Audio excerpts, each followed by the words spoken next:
people, welcome back to our sessions. Today we are going to discuss section 5 chapter 3 credit for child and dependent care expenses. Let's see what is the first question. Anuradha is a stay-at-home mom. Her husband works and had earned income for the tax year. They have a young son with autism who must be supervised at all times. Anuradha volunteers at a local autism information hotline 12 hours a week. She and her husband pay a caregiver to stay with their son during those volunteer hours. Do the care expenses incurred while Anuradha is volunteering qualifies for the child and dependent care credit? Option A, no, because the child does not qualify. B, yes, because Anuradha's volunteer work qualifies her for the credit. C, yes, because they have to pay for a caregiver. D, no, because the caregiver expense is not work related and they do not pass the earned income test. Let's see the answer. The answer is D. So let's see why it is D. So here, to qualify for the child and dependent care credit, the care expenses must be incurred to enable the taxpayer or their spouse to work or actively look for a job. In this case, Anuradha's volunteer work does not qualify as work for the purposes of this credit since she's not receiving income from it. Additionally, her husband is the one earning income, not her. So here, to be eligible for the credit, the taxpayer must meet the earned income test, which requires them to have earned income during the tax year. Since Anuradha is a stay-at-home mom and does not have earned income, they do not meet this requirement. So the care expenses incurred while Anuradha is voluntary do not qualify for child and dependent care credit. Let's go to the next question. Regarding the child and dependent care credit, which of the following statement is false? Option A. The taxpayer and spouse, if married, must have earned income during the year to qualify for the child and dependent care credit. Option B. For purposes of child and dependent care credit, the child must be under age 13 or incapacitated. Option C. Form 2441 must be attached to the return to claim the child and dependent care credit. Option D. The child and dependent care credit is a refundable tax credit. Let's see the answer. The answer is D. Let's see why it is D. So here the child and dependent care credit is a non-refundable tax credit, not a refundable tax credit.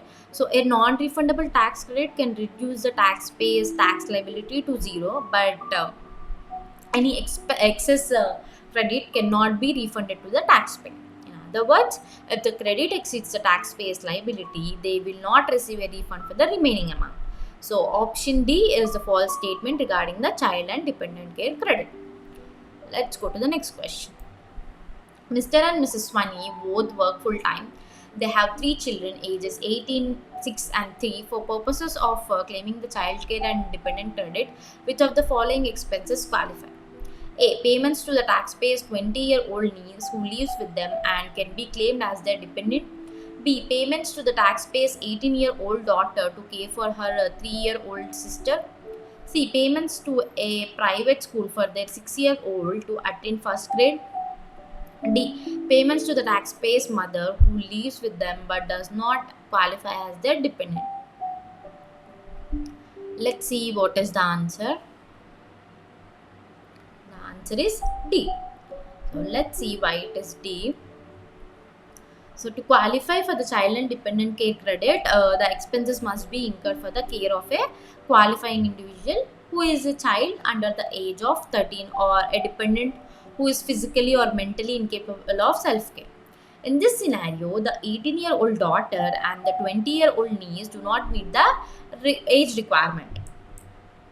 Option A and option B does not qualify for the child and dependent care credit. So here, payments made to taxpayer's mother who lives with them and does not qualify as their dependent can potentially qualify for the credit if the mother is physically or mentally incapable of self-care. So option D is the expense that does not qualify for the child and dependent care credit.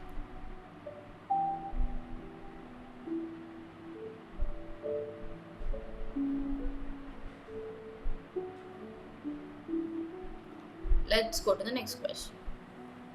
Falgun and Maruti are married. Falgun was a full-time student from January 1st through January 30th of the tax year. He earned 10,000 over the summer as a bartender. Madhuri also attended school full-time from January 1st through January 30th. She was unemployed during the summer months. For which months can Madhuri be treated as having earned income? Option A, June through September. Option B, none of these choices. Option C, January through June. Option D, January through December. Let's see what is the answer. The answer is C. So let's see why it is C.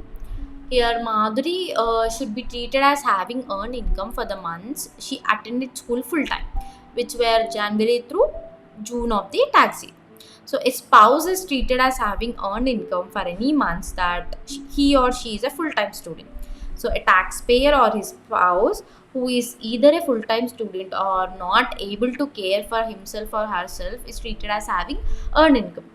So his or her earned income for the each month is considered to be at least 250 if there is one qualifying person in the home, or at least 500 if there are two or more. So Madhuri is treated as having earned income for the months of January through June. Let's go to the next question. Which of the following individuals meet the qualifying person eligibility test for child and dependent care credit? Option A, Anita, 21, a full-time student supported by her parents. Option B, Leela, 80, who lives at home with his son, who pays to have Leela's meals delivered to the home daily. Option C, Jasmine, 5, who is taken care of by his mother at home all day. Option D, Anjali, 52, who is unable to care for herself and is married to Jagan, an employed construction worker.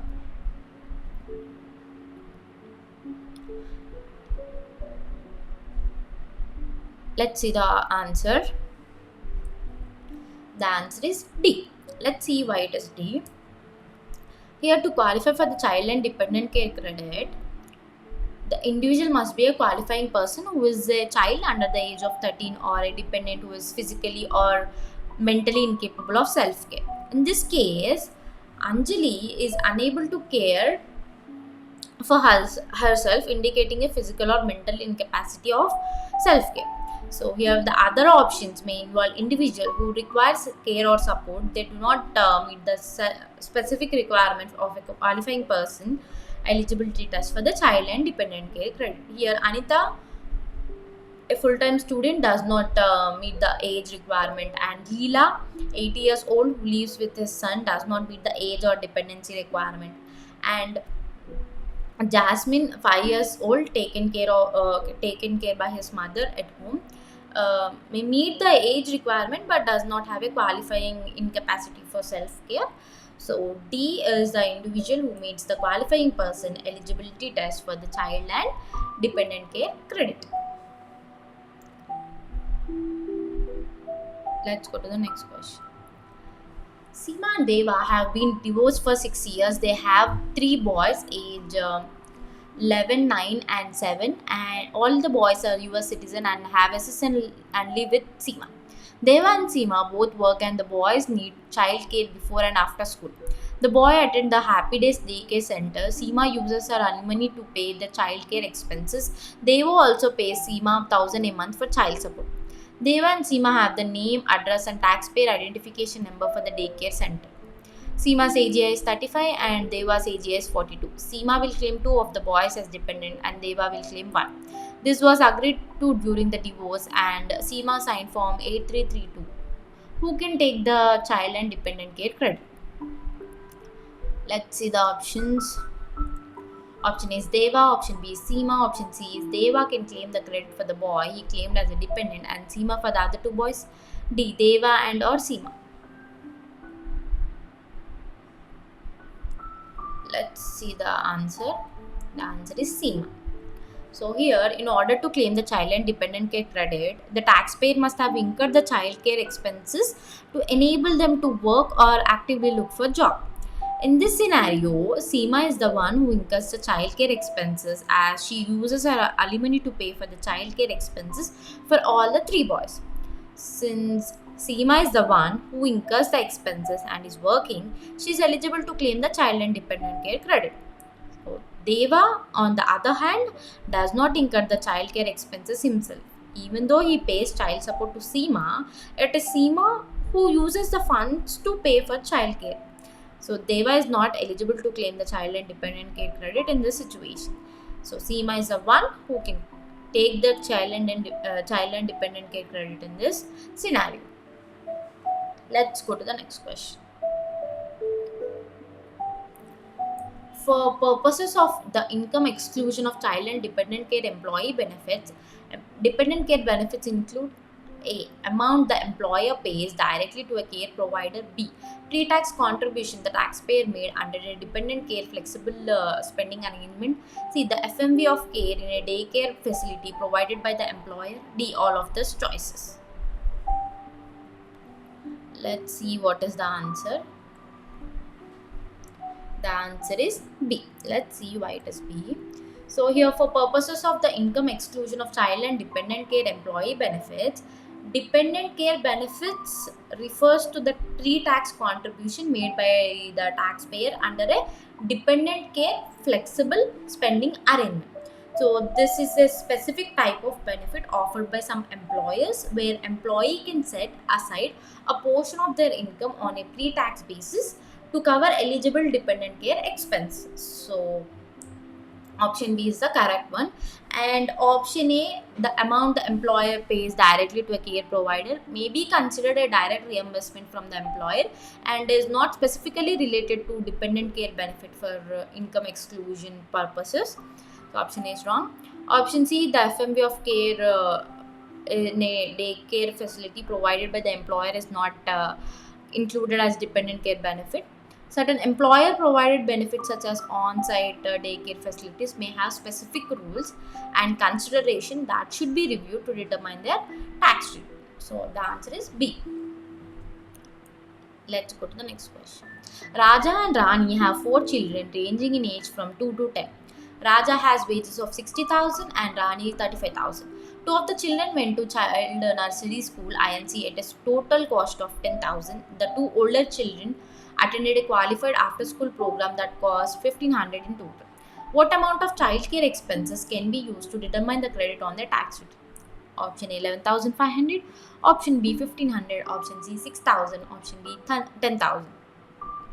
Let's see what is the answer. The answer is 6,000. Let's see why it is 6,000.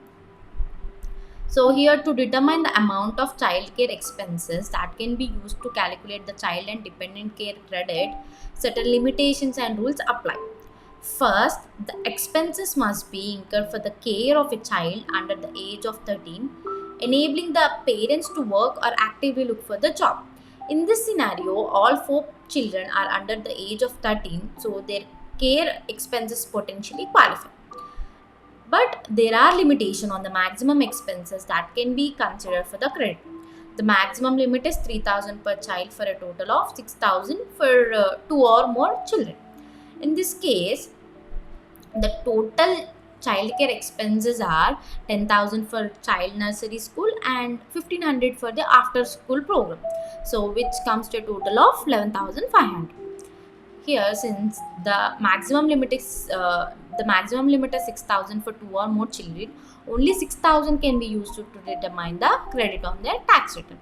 So 6,000 is the correct amount of child care expenses that can be used to determine the credit on their tax return. Let's go to the next question.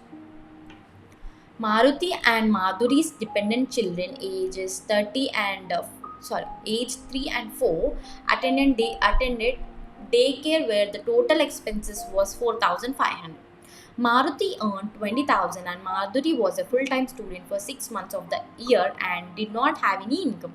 How much child and dependent care credit can they claim? Let's see the options. Option A is 2,500, option B is 3,000, option C is 2,000, option D is 6,000. Let's see what is the answer. The answer is 3,000. So let's see why it is 3,000. So here, to claim the child and dependent care credit, here Maruti and spouse Madhuri must have earned income during the year. So the amount of work related expenses used to figure the credit is limited by the smaller of spouse and taxpayers earned income for the year. So here Madhuri, who is a full-time student, uh, is treated as having earned income of 250 per month if there is 250 per month for the Madhuri. And if there are two qualifying persons who is a full-time student, then it is 500 per month. So here, since Madhuri is the only one student, so the earned income is 250 per month. So Madhuri was a full-time student for 6 months. So per month it is 250.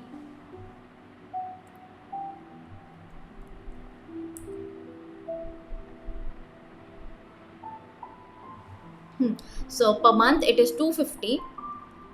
Since Madhuri was a full-time student for 6 months and there are two qualifying children, so she is considered to have earned income of 3,000, which is 6 months into 500. So the amount to use in calculating the child and dependent care credit is limited to 3,000. Let's go to the next question. Mamta and Jagan have three children, all under the age of 10. The twins, who are 3 years old, attended preschool nursery INC costing a total of 4,000. Jansi, who was 9, attended after school nursery INC at a cost of 1,500. Mamta has earned income of 14,000 and Jagan earns 25,000. What amount of childcare expenses is used to determine the credit? Option A 6,000, option B 5,500, option C 15,500, option D 14,000. Let's see what is the answer. The answer is 5,500. Let's see why it is 5,500. So in this scenario, the twins attended preschool nursery INC at a cost of 4,000, and Jansi attended after school nursery, which is a cost of 1,500. So the total childcare expenses amount to 5,500. Here, the eligibility expenses for the credit are limited to 3,000 per child or 6,000 in total for 2 or more children. So in this case, the total expenses of 5,500 fall within this limit. So to be eligible for the credit, the taxpayer must have earned income. In this scenario, Mamta has earned income of 14,000, which satisfies the earned income requirement. So the total, the amount of childcare expenses to be used in determining the credit is 5,500. Let's go to the next question. Revati had wages of 120,000 and her husband Jeevan's wage were 27,000. They have three children ages 3, 6 and 9. They paid a total of 6,000 to Creative Child Care School, assuming a 20% credit base. What will be their child and dependent care credit? Option A 1,200, option B 400, option C 1,000, option D 0.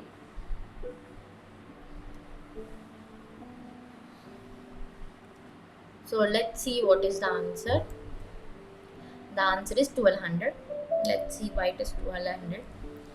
So in this scenario, Revati had wages of 120,000 and her husband Jeevan's wages were 27,000. So total comes to 147,000.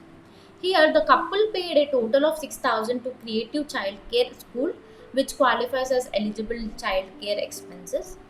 And the credit rate for the child and dependent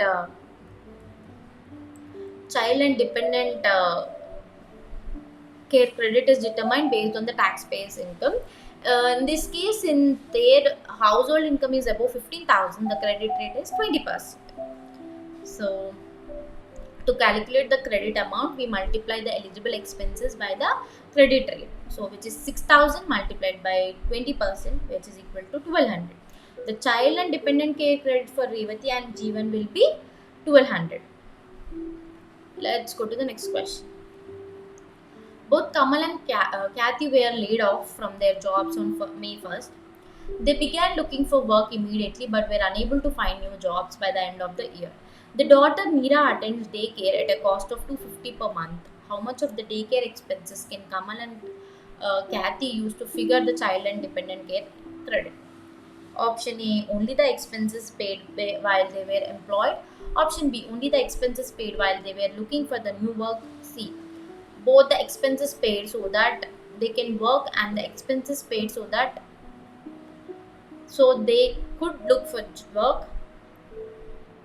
And D, up to 37%, 35% of the total amount paid depending on the age. Let's see the answer. The answer is C. Let's see why it is C. Here, to be eligible for the child and dependent care credit, the expense must be paid for the care of qualifying individual to allow the taxpayer to work or actively look for the job. In this scenario, Kamal and Kathy were laid off from their job on May 1st and immediately began looking for a job. Even though they were unable to find new jobs by the end of the year, they were actively searching for employment. So, the expenses paid for daycare during the period they were employed as well as during their job search can be used to figure the child and dependent care credit. So, the answer is C. Both the expenses paid so that they can work and the expenses paid so that they can look for the job can be used to figure the child and dependent care credit. Let's go to the next question. A spouse who is either a full-time student or not able to care for himself or herself is treated as having earned income of which amount? A, 250 if there is one qualifying person, 500 if there are two or more qualifying persons, C, 0 regardless of how many qualifying persons, D, both A and B. Let's see the answer. The answer is D, A and B. Let's see why it is A and B. So, according to the rules for child and dependent care credit, a spouse who is either a full-time student or not able to care for themselves is treated as having earned income for the purpose of calculating the credit. So, the amount of treated earned income depends on the number of qualifying person. If there is one qualifying person, the spouse is treated as having earned income of 250. If there are two or more qualifying persons, the spouse is treated as having earned income of $500. Now let's go to the next question. Binny works full time as the insurance agent. She is unmarried and has three minor children and an adult daughter, Shreya, who is age 27 and completely disabled. Binny has the following childcare expenses during the year: daycare for her son Avtar, 9 years old, 2,200. Summer camp for her son Imran, 15 years old, 600. Daycare for her daughter Shreya, 27 years old, 3,250. Daycare for her son Jenny, 13 years old, 1,200. Based on this information, what is the total of her qualifying childcare expenses for determining the child and dependent care credit before applying any limitation of the credit? Option A, $7,050. Option B, $6,650. Option C, $5,450. Option D, $4,200. Let's see what is the answer.